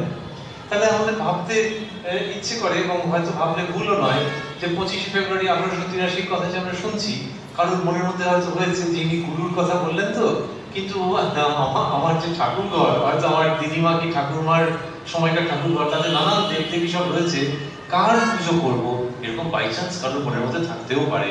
এই যে উনি বলছেন যদি বলো, যদি বলো মানে maybe someone has said internally, তো সম্ভাবনা রয়েছে। যদি বলো কোন মূর্তির চিন্তা করব, যে মূর্তি ভালো লাগে তারই ধ্যান করবে। এই কথা শ্রীরামকৃষ্ণ বলছেন যে যে মূর্তি ভালো লাগে। এবং সত্যি সত্যি অনেক ঠাকুর ঘরে দেখা যায় তো যে বিভিন্ন মূর্তি রয়েছে, তার মধ্যে কতগুলি ছবি আবার একটুখানি আবছা হয়ে গেছে, যে হয়তো 50-60 বছর আগেকার কেউ পুজো করতেন, তো সেটিও এখন বাড়িতে যিনি পুজো করেন তিনি সব জায়গাতে ফুল টুল দেন, এ করেন না করেন। তো এই যে ফুল টুল দেন কেন, ওই বাড়ির ওরকম একটা আছে। আর তার সঙ্গে একটু ভয় ব্যাপারও আছে, যে যদি কেউ বাদ চলে যায় তাহলে আবার আমার দিক থেকে মুশকিল হয়ে যাবে, সুতরাং সকলকেই যা যা আছে দিতে হবে। তো শ্রীরামকৃষ্ণ বলছেন যে মূর্তি ভালো লাগে তারই ধ্যান করবে। বলে যেটা বলছেন সেটা অসাধারণ, বলছেন কিন্তু জানবে যে সবই এক। এই হচ্ছে শ্রীরামকৃষ্ণের মাস্টার স্ট্রোক, যে বললেন যে কিন্তু জানবে যে সবই এক। তাহলে যে মূর্তির ভালো লাগে, হয়তো সেই কালো আবজা মূর্তি ওইটাই ভালো লাগে যে দিদিমা পুজো করতো, সে তাকে ভালো করে চেনেও না, নারী কি পুরুষ তাও বোঝা যাচ্ছে না, কিন্তু ওই মূর্তিটি হয়তো খুব পছন্দ, দিদিমার পুজো করা মূর্তি, তো সেটি ধরে সে পুজো করছেন। শ্রীরামকৃষ্ণ সেটাকে খুব উৎসাহিত করছেন যে যে মূর্তি ভালো লাগে সেই মূর্তিরই পুজো করবে, কিন্তু জানবে যে সবই এক। এই যে ঠাকুর ঘরে যে আরো অন্যান্য সমস্ত মূর্তি রয়েছে, পট রয়েছে, এটা জানবে যে সবই এক। এই কথা চট করে বলা যায় না। যদি প্রণামী দিয়ে কোনো পুরোহিত মশাইকে বলা হয় যে আপনি পুজো করে দিন, আজকে বাড়িতে কেউ করতে পারছে না, তো তিনি সব পুজো টুজো করে দেবেন। যদি নিষ্ঠাবান মানুষ হন, প্রণামী নিয়ে চলে যাবেন। আর যদি কেউ তার পাশে বসে বাই চান্স শোনে, তাহলে দেখবে যে বিভিন্ন দেবদেবী তিনি বিভিন্ন মন্ত্রে পুজো করেছেন, যদি নিষ্ঠাবান সৎ মানুষ হন। কিন্তু তাকে যদি বলা হয় যে আচ্ছা আপনি তো বিভিন্ন মন্ত্রে করলেন, তাহলে সব আলাদা, বললেন হ্যাঁ আলাদা তো, এর এই মন্ত্র, ওর এই মন্ত্র, তার সেই মন্ত্র। কিন্তু ওইখানে যদি কেউ বলে যে করলাম বটে কিন্তু সব এক, তাহলে বুঝতে হবে অন্য কিছু বলছে। শ্রীরামকৃষ্ণ সেই নতুন প্রাণবন্ত সমন্বয়ী ধর্মের কথা বলছেন, যে এর নারী আছে, পুরুষ আছে, আলাদা আলাদা মন্ত্র আছে, আলাদা উপচার আছে, আলাদা রকম নিবেদনের পদ্ধতি আছে, কিন্তু সবই এক। সবই এক কেন? কথার ভিতর মধ্যে কতবার ব্যাখ্যা করেছেন তো, যে আরে তাকেই তো তুমি বলছো যে জগতের সবকিছু, তুমি বলছো, তোমার পাশে বসা অন্য লোকগুলো বলছে, যারা বলছে তুমি হয়তো একটি মূর্তির দিকে তাকিয়ে আছো, তোমার মা আর একটি মূর্তির দিকে তাকিয়ে আছে, বাবার একটি মূর্তির দিকে তাকিয়ে আছে ইত্যাদি, কিন্তু যে যে মূর্তিকে ভালোবাসে সে বলছে যে তিনি সব। তাহলে তিনি সব হলে এসো সবাই মিলে এই আনন্দ উৎসবে যোগদান করি, যে তিনি বিভিন্ন রূপ ধরতে পারেন। তিনি কখনো কৃষ্ণ তো কখনো কালী, তো তিনি বিভিন্ন রূপ ধরেছেন। অতএব তোমার আশেপাশে বসা যারা, তারা বিভিন্ন জনকে উপাসনা করছে, কিন্তু তুমি চলো না, তুমি একটু এগিয়ে থাকো, তুমি একটু এগিয়ে থাকো, আর তুমি ভাবো যে এই যে সব যে রূপ তারা সবই এক। কারণ যার উপাস্য যিনি, তিনি সব রকম রূপ ধরতে পারেন। অতএব একজনকে খুব করে পুজো আচ্ছা করবে, কিন্তু জানবে সবই এক। এই যে শ্রীরামকৃষ্ণ বলছেন কিন্তু জানবে যে সবই এক, এই এত সুইট একটি উচ্চারণ, এবং অনেক মারপিট, অনেক ঝগড়াঝাঁটি, অনেক রক্তপাত বন্ধ করবার অপর্থ মলম, যে জানবে সবই এক। আর কি উদাহরণ দিয়েছেন! এই শহর কলকাতার একেবারে প্রায় সেন্ট্রাল জায়গায় বসে আমাদের ভাবতে ভালো লাগে যে কি আমাদের ভাষায় ফাটাফাটি উদাহরণ দিচ্ছেন। বলছেন যে স্ত্রী বাড়িতে যারা সব আছে তাদের সেবা যত্ন করে, দেওর, শ্বশুর, শাশুড়ি, ভাসুর, আরো যারা যারা আছে তাদের সবাই সেবা যত্ন করছে। কারোর হয়তো পা ধোয়ার জল দিচ্ছে, কারোর এটা করছে, ওটা করছে, সব করছে। স্বামী সকলের জন্য করছে, শুধু স্বামীর সঙ্গে যেটা সেটা একটু আলাদা। এইটা শ্রীরামকৃষ্ণ বলছেন। অর্থাৎ স্বামীও বুঝতে পারছে একটু আলাদা, স্ত্রীও জানেন আলাদা, কিন্তু দেওর, ভাসুর, শ্বশুর, শাশুড়ি কারোর সেবায় কোনো ত্রুটি নেই, তারা বৌমার জন্য ধন্য ধন্য করছে, কিন্তু স্বামীর সঙ্গে তার সম্পর্কটা একটু আলাদা। এই আলাদা মানে কেউ যে বঞ্চিত হয়ে গেল তা নয়। এই অসাধারণ উদাহরণ শ্রীরামকৃষ্ণ দিচ্ছেন। কি চমৎকার! এই গৃহী জীবন থেকে চয়ন করে আনছেন উদাহরণগুলিকে, নিয়ে এসে সেখানে পরিবেশন করছেন। এটা সাধারণ মানুষে বোধহয় পারবে না, ভগবান স্বয়ং অবতীর্ণ হলে এরকম হয়। তো ওইটা দিয়ে কি বোঝাচ্ছেন? বোঝাচ্ছেন যে সকলের প্রতি ভক্তি শ্রদ্ধা রাখবে, আর একজনের প্রতি যেটা রেখেছো না, ওইটাকেই স্বামী স্ত্রীর সম্পর্ক দিয়ে যেটা বোঝালাম, ওইটা আমাদের ধর্মে বলছে ওটাকে নিষ্ঠা ভক্তি। যে একজনের প্রতি সামথিং স্পেশাল, সেইটা নিষ্ঠা ভক্তি। অর্থাৎ ওই বাড়ির ঠাকুর ঘরে কত রকমের মূর্তি পট রয়েছে, সকলকে ওই দেওর ভাসুরের মতো করে সেবা যত্ন করছো, আর নিজের যে মূর্তিটি, ওই কি বললে তোমার দিদিমার পুজো করা মূর্তি, তার প্রতি একটু স্পেশাল কেয়ার এন্ড অ্যাটেনশন, সেটাই হচ্ছে নিষ্ঠা ভক্তি। এইটা শ্রীরামকৃষ্ণ নিয়ে আসছেন অসামান্য ভাবে, যার মধ্যে একটা অদ্ভুত নাগরিক তীক্ষ্ণতা আছে এই প্রসঙ্গের মধ্যে। আবার একেবারে পুরনো ধর্মকে আধুনিক মানুষের কাছে ভীষণভাবে ভ্যালুয়েবল করে রাখা আছে, যে এই ধর্মের কাছ থেকে কারোর বেরিয়ে যাওয়ার জো নেই, যে এই ধর্ম এত logical, at the same time এত ডিপ, এবং এর মধ্যে ইমোশনের জায়গা রয়েছে। একদম গার্হস্থ জীবন থেকে উদাহরণকে তুলে এনে দেখাচ্ছেন যে ঈশ্বরের সঙ্গে এরকম ধর্মের সংসার করা যায়। এরকম আনন্দের সংসার করা যায়, কাম গন্ধবিহীন এরকম উৎসবের সূচনা করা যায়। শ্রীরামকৃষ্ণ সেটি দেখাচ্ছেন। এখানে বললেন যে কিন্তু জানবে যে সবই এক। বলতে বলতে বলছেন বহিঃশৈব হৃদে কালী মুখে হরি বল। এইসব কথা বললেন। এই জায়গাতেই আমরা থামবো। তিনি বললেন যে বহিঃশৈব হৃদে কালী। বহিঃশৈব মানে বাইরের দিক থেকে শৈব বলে মনে হবে। শৈব কি করে বাইরের দিক থেকে মনে হয়? ওই কপালে তিলক কাটা থাকে, যারা শৈব তারা সাধারণত হরাইজন্টালি তিলক কাটে, এদিক থেকে এই দিকে, আর বৈষ্ণব হলে উপর দিক থেকে নিচের দিকে। তো বহিঃশৈব বাইরের যে চিহ্ন, আরো যদি কিছু চিহ্ন হয় তো একজন মানুষকে ভাবতে খুব ভালো লাগছে যে যাকে কিনা বাইরের দিক থেকে দেখলেই বোঝা গেল যে তো শিবের উপাসক, কিন্তু তুমি ভুল করছো। বহিঃশৈব হৃদে কালী। ওর যদি ভেতরটা দেখতে পেতে, ভেতরে মা কালীর অবস্থান। বাইরে ওরকম ভাবে এটা কেটেছে, কিন্তু ভেতরে মা কালী। ও মা, লোকটা যখন কথা বললো তখন অবাক, মুখে হরি বল। শ্রীরামকৃষ্ণ এটি আনছেন। হৃদে বহিঃশৈব হৃদে কালী মুখে হরি বল। যে একে তুমি ওরকম ভেবো না যে একটা সেক্টের অন্তর্গত, একটা সম্প্রদায়ের অন্তর্গত এই লোকটা, সেরকম নয়। তার মানে কি ও কি তোমাকে ঠকাচ্ছে বা আমাকে ঠকাচ্ছে তা নয়। ও সর্বাঙ্গ দিয়ে সমস্ত ধর্মকে প্রণাম করছে, আনন্দ করছে। শিবের ভক্তের যে চিহ্ন সেটা গায়ে ধারণ করেছে, হৃদয়ের মধ্যে মা কালীকে বসিয়ে রেখেছে, আর মুখে হরিবোল করছে।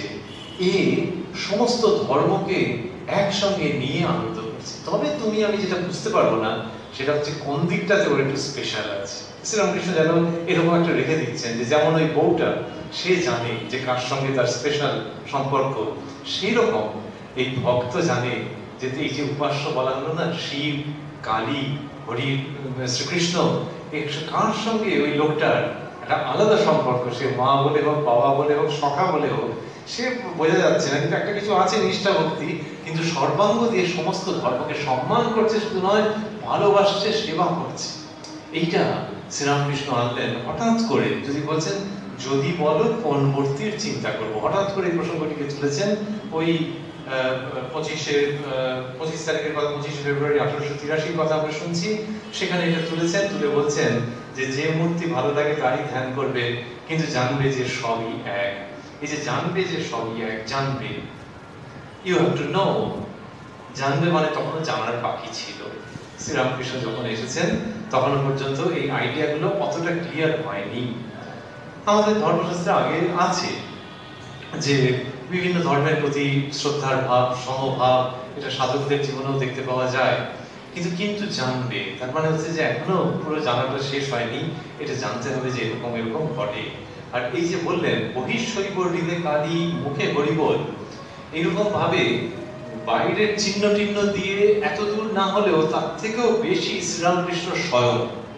কেন না, তার জীবনে দেখা যাচ্ছে তার ওই বাইরের কোনো চিহ্ন টিহ্ন লাগেনি। ওই তো অর্ডিনারি একটা কাপড় পরে থাকতেন, একটু পাট দেওয়া, হয়তো খালি গায়ে থাকতেন, শীতকালে হয়তো জামা পরতেন, বাইরের তো কিছু নেই বলবার মতো। কিন্তু তার অন্তঃকরণে তিনি এইটি তো করেছেন। এই মা কালীর মন্দিরে যাচ্ছেন, আরতি করছেন, নিজে সেখানে ভাবে তন্ময় হয়ে যাচ্ছেন। ওমা, কিছুক্ষণ বাদে আবার রাধা কৃষ্ণের নামে চোখ দিয়ে জল করতে আরম্ভ করছে। এই তো তার জীবন। আবার সকলকে বলছেন যে যাও একটু পঞ্চবটিতে যাও, ওখানে গিয়ে ধ্যান করো। নরেন্দ্র প্রভৃতিকে পাঠাচ্ছেন, হয়তো নিরাকারের ধ্যানের জন্য উৎসাহিত করছেন। লাটু, বালক ভক্ত লাটু, তাকে পাঠিয়েছেন যে যা মহাদেবের ওখানে গিয়ে ধ্যান কর, মহাদেবের মন্দিরে ধ্যান কর। সে করতে করতে সমাধিস্থ হয়ে গেছে। তো শ্রীরামকৃষ্ণ গিয়ে তাকে আবার সে পাকার বাতাস টাতাস করছেন। কখনো লাটুকে বলছেন তার ওই ধ্যানের অবস্থা দেখে যে বুঝি মা কালীকে দেখেছিলি। এমন শারীরিক পরিবর্তন হয়েছে, অন্যরা ভয় পেয়ে গেছে। শ্রীরামকৃষ্ণ খুব আনন্দিত বলছেন যে বুঝি মা কালীকে দেখেছিলি, ওই শারীরিক লক্ষণ দেখে এটা বুঝছেন। তো এই সমস্ত দেব দেবীকে নিয়ে তিনি আনন্দ করছেন। মা গঙ্গার মধ্যে থেকে দেখছেন সীতা দেবী আবির্ভূত হচ্ছেন। তাহলে এই লোক কোন দিককার? এই তো সব দিকে রয়েছেন। তো সীতা দেবীর হাতে আবার ডায়মন্ড কাটা বালা এমন দেখলেন যে মা সারদাকে সেটা গড়িয়ে দিলেন। কি চমৎকার একটা বৃত্ত যেন সম্পূর্ণ হচ্ছে যে যে মা সারদাকে তিনি অন্য জাগতিক অর্থে তার সঙ্গে সেই সম্পর্কের মধ্যে ছিলেন না, অথচ হাতে ডায়মন্ড কাটা বালা করে দিচ্ছেন। তাই এটাও একদিক থেকে চমৎকার। আরেক দিক থেকে হচ্ছে যে মা সীতাকে দেখাটা এত প্রমিনেন্ট হয় যে নিজের বউয়ের জন্য সেই ডায়মন্ড কাটা বালা নিয়ে গেছে। তাহলে এটা গার্হস্থ্য জীবনের সঙ্গে দৈবী জীবনকে কিরকম যুক্ত করে দিচ্ছে, যে তুমিও এরকম করতে পারো স্ত্রীর জন্য, কিন্তু তুমি ওরকম মা সীতার দর্শন কি তোমার হয়? সুতরাং এটাও হোক ওটাও হোক, এই মানুষের জীবনকে কিরকম একটা আকর্ষণ করছেন, যে দেব দেবীকে দর্শন করতে পারা যায় সেই জায়গাতে নিয়ে যাচ্ছেন। এবং সীতার দর্শন হচ্ছে তার, সেই দর্শন ওখানে শেষ হচ্ছে না। মা শারদার জন্য ওই ডায়মন্ড কাটা, ডায়মন্ড বলতে পারতেন না, ডায়মন্ড কাটা মালা, মদ অন্তর নয় এরকম বলেছেন, তো সেই ডায়মন্ড কাটা মালা মা শারদার জন্য তিনি করাচ্ছেন। যে সীতার হাতে ওটা দেখেছিলাম, গঙ্গা গর্ভ থেকে মা সীতা আবির্ভূত হচ্ছেন। তো এইরকম যার জীবন, তিনি ওই অঙ্গে ওরকম দাগ চিহ্ন কিছু না রাখলেও সত্যি সত্যি বলতে গেলে ভেতরের দিক থেকে সর্বাঙ্গে সমস্ত দেবদেবীকে নিয়ে ঘর করেছেন। স্বামী বিবেকানন্দ যখন শোভাবাজার রাজবাড়িতে তাকে অভ্যর্থনা জানানো হলো, অভিবাদন জানানো হলো যে বিদেশে তিনি অসাধারণ ভারতবর্ষের ধর্মের কথা বলেছেন, কোথায় বলেছেন? শিকাগোতে যে ধর্ম মহাসম্মেলন হয়েছে সেখানে, সেইটার উত্তরে স্বামীজি বলেছিলেন যে আমি এই কলকাতার in the sight of this city, কলকাতার উপকণ্ঠে এমন একজনকে মানুষকে দেখেছি যার জীবনটাই ছিল ধর্ম মহাসম্মেলন যেমন হওয়া উচিত সেরকম, parliament of religions as it should be, সেরকম আমি দেখেছি the sight of this city. এই শহরের উপকণ্ঠে ঠিক ধর্ম মহাসম্মেলন যেরকম হওয়ার কথা সেরকম আমি নিজে দেখেছি। অর্থাৎ আপনারা আমাকে অভিনন্দিত করেছেন বটে, কিন্তু আমি যার পায়ের কাছে থেকে শিখেছি, যাকে দেখেছি, তিনি নিজে একজন জ্বলন্ত ধর্ম মহাসম্মেলন ছিলেন। স্বামীজির বলার ভঙ্গিটা এত চমৎকার যে আপনারাও যদি দেখতেন না, আপনারাও বিদেশে গিয়ে বক্তৃতা দিতে পারতেন, এরকম কতটা বিনয়ের সঙ্গে বলা। তো বলছেন যে আমি দেখেছি যে যিনি really part of his life was a parliament of religions as it should be। তো এই যে স্বামী বিবেকানন্দ বলছেন, আমরা যে দিনের কথা পড়ছিলাম এতক্ষণ ধরে 25শে ফেব্রুয়ারি 1883, সেই দিন তিনি ছিলেন না, নরেন্দ্রনাথের কথা লেখা নেই, কিন্তু আমরা তো বুঝতেই পারি যে বিভিন্ন সময় এইরকম শ্রীরামকৃষ্ণের যে উক্তি তার তিনি সাক্ষী। সুতরাং তিনি বলছেন যে একজন জ্বলন্ত ধর্ম মহাসম্মেলনকে আমরা দেখেছি। ওই যে শ্রীরামকৃষ্ণ বললেন বহিঃশৈব হৃদে কালী মুখে হরিবোল, এইটা শ্রীরামকৃষ্ণের জীবনে ঘটেছে এবং তিনি চলেছেন, তিনি হেঁটেছেন। যে তার জন্য বলছেন যে পার্লামেন্ট অফ রিলিজিয়ন্স এরকম আমি কলকাতার উপকণ্ঠে দেখেছি, আমরা সেই প্রসঙ্গের মধ্যে ছিলাম। আর আমাদের ভাবতে এটা ভালো লাগছে যে ঈশ্বরের উপরেতে ভক্তি কিরকম বললেন, যে খোল মেশানো, খোল মাখানো জাম যেরকম ভালো লাগে, সেরকম গরুর যে ভালো লাগে, সেরকম ঈশ্বরের উপর রাগানুগা ভক্তি। আর কি? আর হচ্ছে যে ওই দেখো যাকে পুজো করছো তার আশেপাশে যারা রয়েছেন, তোমার ঠাকুর ঘরে হোক, তোমার পাশের বাড়িতে হোক, ওই পাড়ায় হোক, যারা যারা আছেন, এবং যারা কিনা হিন্দুদের দেবদেবী, যারা মুসলমানদের, যারা খ্রিস্টানদের যারা উপাস্য, ওই এ পাড়ায় ও পাড়ায় যারা আছেন, জানবে সবই এক। তিনি বিভিন্ন রূপ ধরেছেন, মুসলমানদের জন্য একরকম রূপ ধরেছেন, খ্রিস্টানদের জন্য একরকম রূপ ধরেছেন, কোথাও নারী, কোথাও পুরুষ, নানান রকমের তিনি ধরেছেন, কোথাও নিরাকার। তাই এই যে শ্রীরামকৃষ্ণ শেখালেন, আজকে আমরা যা শিখলাম যে তুমি এর প্রতি খুব ভক্তি ভালোবাসা করবে, আর অন্যদেরকেও জানবে ওই রকম, ওই দেওর ভাসুর শ্বশুরের মতো কোনো যেন ত্রুটি না হয়, এটা শেখালেন। আর কি বললেন? আর বললেন যে ঈশ্বরের উপর এরকম রাগানুগা ভক্তি, একজনের জন্য একটু স্পেশাল, ওইটি নিষ্ঠা ভক্তি। আর এই সবটা যেন বিবেক বৈরাগ্যের মধ্যে দিয়ে হয়, খুব ছেলে মানুষই করে ফেলো না। বিবেক বৈরাগ্যের মধ্যে দিয়ে না হলে কামনা বাসনার গর্তে তোমাকে টেনে নেবে। তো পুরোটা বিবেক বৈরাগ্যের মধ্যে দিয়ে যেন হয়। আর শেষের দিকে বললেন যে কোন মূর্তি ধ্যান করবো, এটা করতে গিয়ে বললেন যে বাইরের শৈব, হৃদয়ে কালীর ভাব, আর মুখে হরিবোল, এই হচ্ছে মানে ভক্তের একটা লক্ষণ। আমরা বলছিলাম যে শোভাবাজার রাজবাড়িতে স্বামী বিবেকানন্দ এরকম কথা বলেছেন যে আমি জীবন্ত পার্লামেন্ট অফ রিলিজিয়ন্স দেখেছি, তার মানে যে তিনি সচল বিগ্রহ। মাস্টারমশাই কথামৃতের মধ্যে শ্রীরামকৃষ্ণের কথা বলেছেন যে সচল বিগ্রহ, তাহলে বিগ্রহ সচল রয়েছেন এবং তিনি জীবন্ত ধর্ম মহাসম্মেলন। স্বামী বিবেকানন্দ এরকম বলছেন। আমাদের শুধু ভাবতে ভালো লাগছে যে এটা কি মাস, সেটা April mass 2019, and we were talking about the month of February, the date was 25th and the year was 1883। তো 1883 25শে ফেব্রুয়ারি যা আমরা শুনছিলাম, ওই সচল বিগ্রহ আমাদের ভাবতে আনন্দ হচ্ছে যে তিনি খুব সচল আছেন। 1883 কোথায় আর 2019 কোথায়, এই সময় পর্যন্ত তিনি কিন্তু চলছেন এবং চলতে চলতে আজকে সন্ধ্যায় তিনি আমাদের সঙ্গে ছিলেন বা রয়েছেন। আমরা তাঁরই কথা ভাবছি, ভাবতে ভাবতে ধর্মের খুব গভীর, অন্তরঙ্গ, মধুর, পবিত্র সত্যের সম্মুখীন হচ্ছি, উপলব্ধি করছি সেই খুব খুব সচল বিগ্রহের আশীর্বাদে এবং কৃপায়। ওম নিরঞ্জনম নিত্যামনন্ত রূপম ভক্তানুকম্পাধৃত বিগ্রহং বৈ ঈশাবতারং পরমেশবিদ্যং তং রামকৃষ্ণং শিরসা নমামঃ।